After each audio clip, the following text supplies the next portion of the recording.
the house, drawing the slow waves wider and wider and whiter.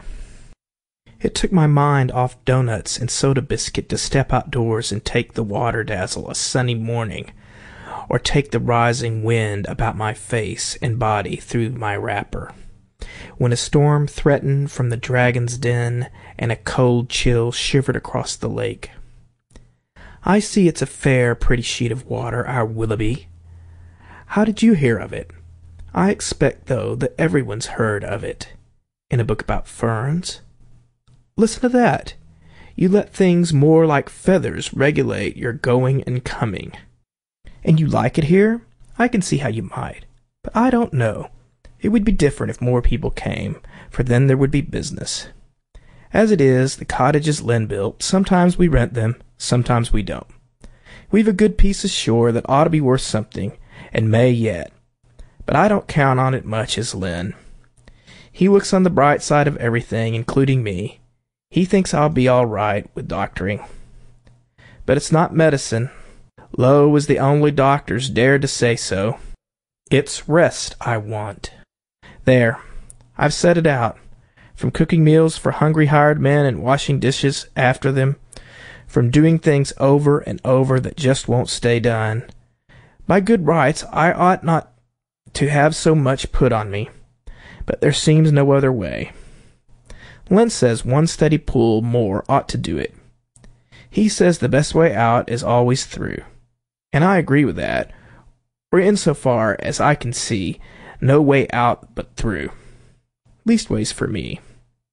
And then they'll be convinced. It's not that Len don't want the best for me. It was his plan, our moving over in beside the lake, from where that day I showed you we used to live, 10 miles from anywhere.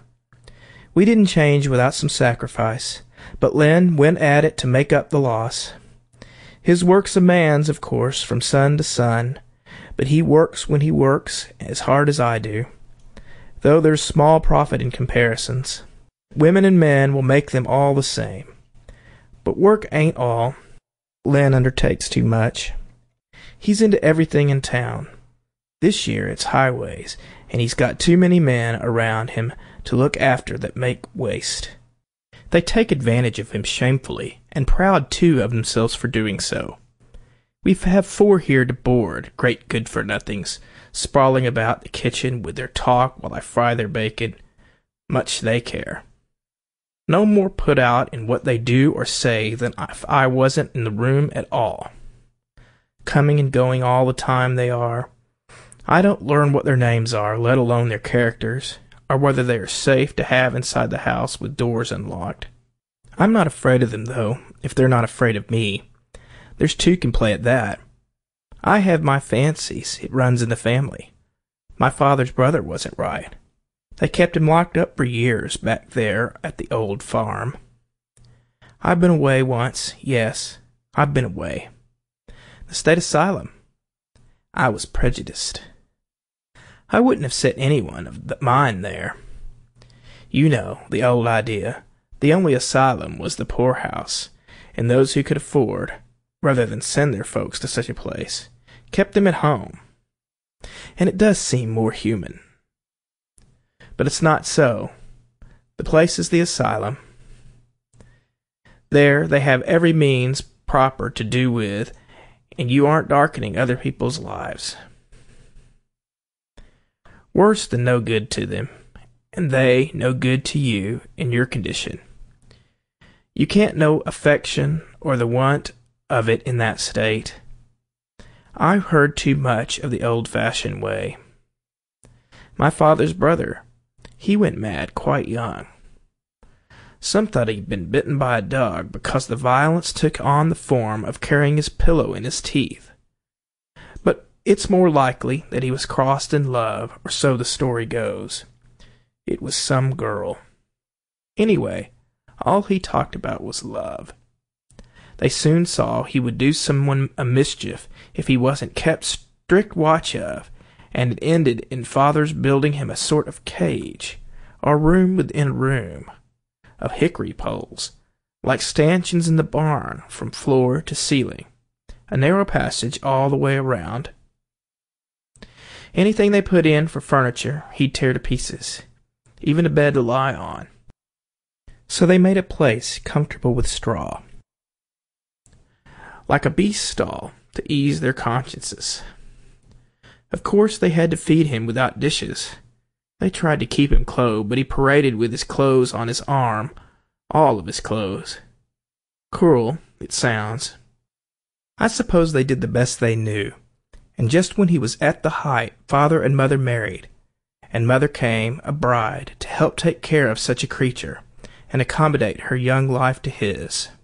That was what marrying Father meant to her. She had to lie and hear love things made dreadful by his shouts in the night. He'd shout and shout until the strength was shouted out of him, and his voice died down slowly from exhaustion. He'd pull his bars apart like bow and bowstring, and let them go and make them twang until his hands had worn them smooth as an ox bow. And then he'd crow as if he thought that child's play the only fun he had. I've heard them say, though, they found a way to put a stop to it. He was before my time. I never saw him. But the pen stayed exactly as it was there in the upper chamber in the L, a sort of catch-all full of attic clutter. I often think of the smooth hickory bars. It got so I would say, you know, half fooling, "It's time I took my turn upstairs in jail." Just as you will till it becomes a habit. No wonder I was glad to get away. Mind you, I waited till Len said the word. I didn't want the blame if things went wrong. I was glad, though, no end, when he moved out, and I looked to be happy, and I was, as I said, for a while. But I don't know. Somehow the change wore out like a prescription. And there's more to it than just widow views and living by a lake. I'm past such help. Unless Len took the notion, which he won't, and I won't ask him. It's not sure enough. I suppose I've got to go the road I'm going. Other folks have to, and why shouldn't I? I almost think if I could do like you, drop everything and live out on the ground. But it might be, come night, I shouldn't like it, or a long rain. I should soon get enough, and be glad of a good roof overhead. I've lain awake thinking of you, I'll warrant, more than you have yourself some of these nights. The wonder was the tents weren't snatched away from over you as you lay in your beds. I haven't courage for a risk like that. Bless you, of course, you're keeping me from work, but the thing of it is I need to be kept. There's work enough to do.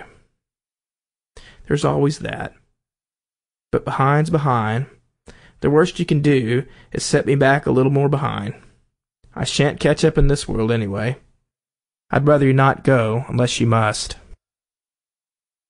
End of Part 2.